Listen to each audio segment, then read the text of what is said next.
Excel PU college ಗುರುವಾಯಿನಕೆರೆ, ಕರ್ನಾಟಕದ number 1 PU college. Admissions open now.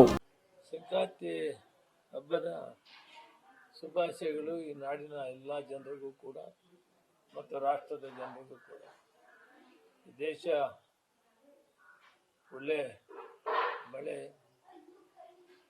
ಬರಲಿ, ಬೆಳೆ ಆಗಲಿ ಅಂತ ದೇವರನ್ನ ಶಿವನ್ನ ನಾವು ಪ್ರಾರ್ಥನೆ ಮಾಡೋಣ. ದೇಶ ಸಮೃದ್ಧಿಯಾಗಿರಲಿ, ಎಲ್ಲ ಧರ್ಮದ ಎಲ್ಲ ಜನರು ಕೂಡ ಪ್ರೀತಿ ವಾತ್ಸಲ್ಯದಿಂದ ಭಾವೈಕ್ಯದಿಂದ ಅಣ್ಣ ತಮ್ಮಂದರಾಗಿ ಬಾಳಿ ಬದುಕುವಂಥ ಶಕ್ತಿಯನ್ನು ಭಗವಂತ ಪರಮೇಶ್ವರ ಕೊಡಲಿ ಅಂತೇಳಿ ದೇವರನ್ನ ಪ್ರಾರ್ಥನೆ ಮಾಡೋಣ. ಈಗ ಶಿಡ್ಲಘಟ್ಟದಲ್ಲಿ ಪೌರಾಯುಕ್ತಗೆ ರಾಜೀವ್ ಗೌಡ ಜೀವ ಬೆದರಿಕೆ ಹಾಕಿದ್ದಾರೆ.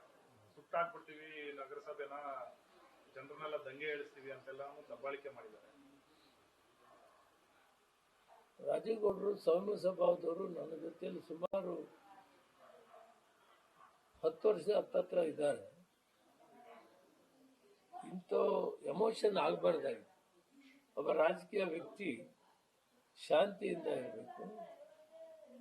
ಮತ್ತು ಅಧಿಕಾರಿಗಳನ್ನ ಆ ರೀತಿ ಮಾತಾಡಿದ್ದು ಸರಿ ಇಲ್ಲ ಅಂತ ನಾನು ಕೂಡ ಹೇಳ್ತೀನಿ. ಯಾಕಂದ್ರೆ ಅದರಲ್ಲಿ ರಾಜಕೀಯದಲ್ಲಿರೋರು ಬಹಳ ಸೌಮ್ಯ ಸಮಾಧಾನ ಇರಬೇಕು. ಏನೇ ವ್ಯತ್ಯಾಸಗಳಿದ್ರು ಕೂಡ ಕುಂತು ಕೂಲಂಕುಷವಾಗಿ ಮಾತಾಡಿ. ಏನವ್ರ ವಾದ? ದಳದವ್ರದ್ದು ಹಿಂದೆ ಫಂಕ್ಷನ್ ಆದಾಗ ಎಲ್ಲಾ ಬ್ಯಾನರ್ಸು ಪೋಸ್ಟರ್ಸು ಹಾಕಿತ್ತು, ಅದನ್ನ ಮುನ್ಸಿಪಾಲಿಟಿ ಅವರು ತೆಗೆದಿಲ್ಲ, ನಮ್ಮದಾಗಿದ್ರೆ ತೆಗೆದ್ಬಿಟ್ರು ಅನ್ನೋದು ವಾದ. ಆ ವಾದ ಇದ್ರೂ ಕೂಡ ನೇರವಾಗಿ ಮಾತಾಡೋದಕ್ಕೆ ಪರಿಹಾರ ಕಂಡುಹಿಡಿಬೇಕಂದ್ರೆ ಈ ರೀತಿ ಅವಹೇಳನವಾದಂಥ ಮಾತುಗಳನ್ನು ಯಾರಿಗೂ ಮಾತಾಡಬಾರ್ದು. ಅದು ಅನಾಗರಿಕತೆ ಆಗುತ್ತೆ. ಸುಸಂಸ್ಕೃತರಾದವರು ಈ ಭಾಷೆಯನ್ನು ಬಳಸಬಾರ್ದು. ಅವರಿಗೆ ನನಗೆ ಸಿಕ್ಕಲಿಲ್ಲ, ಬುದ್ಧಿ ಹೇಳ್ತೀನಿ, ಅದು ಯಾವತ್ತೂ ಆಗಬಾರ್ದು. ಈಗಾಗಲೇ ಕ್ಷಮೆ ಕೇಳಿದ್ದಾರೆ. ಇದನ್ನ ಯಾವತ್ತೂ ಯಾವ ಕಾಲದಲ್ಲಿ ಮಾತಾಡಬಾರ್ದು. ಒಬ್ಬ ಜನಪ್ರತಿನಿಧಿ ಆಗುವಂತ ವ್ಯಕ್ತಿ ತನ್ನದೇ ಆದಂಥ ಗುಣ, ನಡತೆ, ನೀತಿಗಳನ್ನು ಬೆಳೆಸ್ಕೋಬೇಕಾಗುತ್ತೆ. ಅದರಿಂದ ನನಗೂ ಕೂಡ ಮನಸ್ಸಿಗೆ ಸ್ವಲ್ಪ ಖೇದ ಆಯಿತು. ಸರಿಯಿಲ್ಲ, ಈ ರೀತಿ ಮಾತಾಡಬಾರ್ದು ಅಂತೇಳಿ. ಬಟ್ ಹಿನ್ನೆಲೆಯನ್ನು ನೋಡಿದಾಗ ಯಾಕೆ ಈ ರೀತಿ ಆಯಿತು ಅಂದರೆ, ಅವರ ಅಭಿಪ್ರಾಯದಲ್ಲಿ ನಾನು ವಿಚಾರ ಮಾಡಿದಾಗ ಅಲ್ಲಿನ ಕಾರ್ಯಕರ್ತರು ದಳದ ಎಲ್ಲ ಪೋಸ್ಟರ್ಸು ಬ್ಯಾನರ್ಸನ್ನು ಆ ಎಮ್ಮ ತೆಗಿತಾ ಇಲ್ಲ, ಕಮಿಷನರ್ ಅವರು ನಮಗೆ ತೆಗೆದಿದ್ದಾರೆ ಅನ್ನೋದಕ್ಕೆ ಕಾರಣ ಬಂದಿದೆ ಅಂತ ಅವ್ರು ಹೇಳ್ತಾರೆ, ನಾನು ಹೇಳೋದಿಲ್ಲ. ಅವರು ಅಲ್ಲಿ ಉಸ್ತುವಾರಿ ಸಚಿವರಿಗೆ ಹೇಳ್ಬೇಕಾಯ್ತು. ಇವರು DC ಅವರಿದ್ರು, AC ಅವರಿದ್ರು, ತಹಸೀಲ್ದಾರ್ ಇದ್ರು.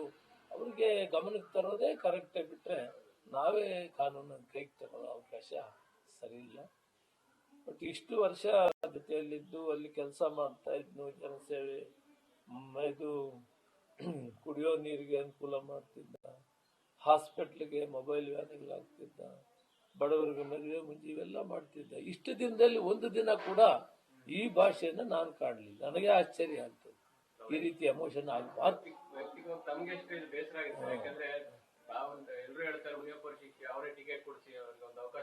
ನೋಡಿದ್ನೆಲ್ಲ 10 ವರ್ಷದಲ್ಲಿ ಒಂದು ದಿನ ಇಂಥದನ್ನ ಅಚಾತುರ್ಯ ನಾವು ಕಾಣಲಿಲ್ಲ. ಸಮಾಜ ಸೇವೆಯಲ್ಲಿ ಬಹುತೇಕ ಜಿಲ್ಲೆಯಲ್ಲೇ 2 ಜಿಲ್ಲೆಯಲ್ಲಿ ಕೂಡ ಅತಿ ಹೆಚ್ಚು ಒಳ್ಳೆ ಕೆಲಸ ಮಾಡ್ತಾ ಇದ್ದಾರೆ. ಬಟ್ ದುರಂತ ಇಂಥದ್ದು ಆಗ್ಬಾರ್ದಾಗಿ. ಒಳ್ಳೆದು. JDS ಏನಾದ್ರು ಪ್ರಭಾವ ಬೀರಿರಬಹುದಾ ಅಧಿಕಾರಿ ಮೇಲೆ? ನಾನು ಅದನ್ನು ಗೊತ್ತಿಲ್ಲದೆ ಹೇಳೋದಿಲ್ಲ. ಅಧಿಕಾರಿಗಳು ಪಾಪ ಅವ್ರ ಮಿತಿಯಲ್ಲಿ ಇರ್ತಾರೆ. ಲೋಪದೋಷಿಗಳಾದ್ರೆ ನಾವು ಮನವರಿಕೆ ಮಾಡಬೇಕು. ಈಗ ಅದು ಹಾಕಿದ್ದೀರಿ, ನಮ್ದು ಬಿಟ್ಟಿದ್ದೀರಿ, ಕಾನೂನು ಎಲ್ರಿಗೂ ಒಂದೇ ಅಲ್ವಾ ಅಂತ ಕೇಳ್ಬೋದು. ಅದು ಕೇಳಿದೆ ಆ ರೀತಿ ರೋಡ್ ಹಾಕಿದ್ದಾರೆ, ಅದನ್ನ ಮಾತ್ರ ಒಂದನ್ನ ನಾವು ತೆಗೆದಿದ್ದೀವಿ, ರೋಡ್ ಹಾಕಿರೋದು ತೆಗೆದಿದ್ದೀವಿ ಅಂತಾನೆ ಅವರು ಸಮಜಾಯಿಸಿ ಕೊಡೋದಕ್ಕೆ ಎಷ್ಟೇ ಪ್ರಯತ್ನ ಪಟ್ರು. ಆದ್ರೂ ಕೂಡ ರಾಜೀವ್ ಕೂಡ ಮಾತಾಡ್ತಾ ಬೆಂಕಿ ಹಚ್ಚಿಬಿಡ್ತೀವಿ ಅಂತೆಲ್ಲಾನು ಕೂಡ ಮಾತಾಡಿದ್ದಾರೆ. ಏನೆಲ್ಲ ಮಾತಾಡಿದ್ದಾನೆ ಎಲ್ಲವೂ ನೋಡಿದ್ದೀನಿ, ಯಾವುದು ಸರಿ ಇಲ್ಲ. ಹೆಚ್ಚಿಗೆ ಹೇಳಕ್ಕೆ ಇಷ್ಟಪಡಲ್ಲ, ಬುದ್ಧಿ ಹೇಳ್ತೀನಿ. ಇದೇ ಫಸ್ಟ್ ಅಂಡ್ ಲಾಸ್ಟ್. ಯಾವತ್ತೂ ಕೂಡ ಸಾರ್ವಜನಿಕ ಜೀವನದಲ್ಲಿ ಈ ಭಾಷೆ ಬಳಸಬಾರ್ದು. 10 ವರ್ಷ ಸೇವೆ ಮಾಡಿ ಇವತ್ತೊಂಥರ ಮನಸ್ಸಿಗೆ ಸಾರ್ವಜನಿಕರಲ್ಲಿ ಇಷ್ಟು ಒಳ್ಳೇದು ಅನ್ಸ್ಕೊಂಡಿದ್ದವನು ಇಂಥ ಕೆಲಸ ಮಾಡಿಬಿಟ್ನಲ್ಲ ಅಂತ ನಮಗೂ ಬೇಸರ ಆಗಿದೆ. ಅದು ಹೇಳ್ತಾ ಇದ್ದಾರೆ ಅವ್ರಿಗೆ ರಾಜಕೀಯ ಅನುಭವ ಕೊಡ್ತಾ ಇದೆಯಾ ಸರ್? ಅನುಭವ ಇಲ್ಲ ಅಂತ ಹೇಳಕ್ಕಾಗಲ್ಲ. ಅವನು ಮೊದಲಿಂದ ನಾನು ಕಾಂಗ್ರೆಸ್ಸಲ್ಲಿ ಕೆಲಸ ಮಾಡ್ಕೊಂಡು ಬಂದಿದ್ದೇನೆ, ಇದೇನು ಹೊಸದೇನಲ್ಲ. ಬಟ್ ಎಮೋಷನ್ನಲ್ಲಿ ಅಂಥದ್ದು ಆಗಬಾರ್ದು. ಒಬ್ಬ ರಾಜಕಾರಣಿಗೆ ಮಾತಾಡಬೇಕು, ಅದನ್ನು ಯಾರೂ ಕೂಡ ಒಪ್ಕೊಳ್ಳೋದಿಲ್ಲ, ನಾನು ಒಪ್ಕೊಳ್ಳೋದಿಲ್ಲ. ಬಟ್ ಬುದ್ಧಿ ಹೇಳ್ತೀನಿ, ಅಂಥದ್ದು ಯಾವ ಕಾಲಕ್ಕೂ ಮಾಡಬಾರ್ದು. ಜಿಲ್ಲಾ ಉಸ್ತುವಾರಿ ಸಚಿವರಿಗೆ ಗಮನಕ್ಕೆ ತರಬಹುದಾಗಿತ್ತು, ಜಿಲ್ಲಾಧಿಕಾರಿಗಳಿಗೆ ಗಮನಕ್ಕೆ ತರಬಹುದಾಗಿತ್ತು, ಹತ್ತಿರದಲ್ಲಿ ತಹಸೀಲ್ದಾರ್ ಇದ್ರು, AC ಇದ್ರು, ಮಾತಾಡಬಹುದಾಗಿತ್ತೆ. ಬಿಟ್ರೆ ಯಾವತ್ತೂ ಕೂಡ ನಾವು ಕಾನೂನನ್ನು ತೆಗೆದುಕೊಳ್ಳುವಂತ ಕೆಲಸ ಮಾಡಬಾರ್ದು. ಜನರ ಸಮಸ್ಯೆಗಳಿಗೆ ಎಮೋಷನ್ ಆಗೋದು ಬೇರೆ ಸರ್. ಏನೋ ಜನಕ್ಕೆ ಅನ್ಯಾಯ ಆಗಿದೆ, ತೊಂದರೆ ಆಗಿದೆ, ಆ ಸಂದರ್ಭದಲ್ಲಿ ಮಾತಾಡಿ ಇದೊಂದು ಸಣ್ಣ ಒಂದು ಬ್ಯಾನರ್ ವಿಚಾರಕ್ಕೆ ಇಷ್ಟು ಎಮೋಷನ್ ಆಗ್ಬೇಕಾಗಿತ್ತು ಅನ್ನೋ ಪ್ರಶ್ನೆ ಇದೆ. ಬ್ಯಾನರ್ ಎಷ್ಟೋ ಜನ ಕಟ್ಕೊಳ್ತಾರೆ, ಅದಕ್ಕೆ ಯಾಕೆ ತಲೆ ಕೆಡಿಸ್ಕೋಬೇಕು? ಎಷ್ಟಂತ ಅವರು ಕೀಳಕ್ಕಾಗ್ತಾರೆ. ಮುನ್ಸಿಪಾಲ್ಟಿಯವರು ಇವತ್ತು ಕಿತ್ತರೆ ನಾಳೆ ಕಟ್ಟಿರ್ತಾರೆ. ಆ ಪಾರ್ಟಿ ಈ ಪಾರ್ಟಿ ಅಂತಿಲ್ಲ, ಕಟ್ತಾ ಹೋಗ್ತಾರೆ ಅವರು ಅವರ ಲೀಡರ್ಸ್ ವಿಷಯದಲ್ಲಿ. ಬಟ್ ಅಷ್ಟಕ್ಕೆ ನಾವು ಅಷ್ಟು ಮಾಡ್ಕೋಬಾರ್ದಾಗಿತ್ತು. ನನ್ನ ಮನಸ್ಸು ಕಷ್ಟ ಆಗಿದೆ. ನ್ಯೂಸ್ ಫಸ್ಟ್ ನಿರ್ಭೀತಿಯಿಂದ ನಿಮ್ಮ ಪರವಾಗಿ.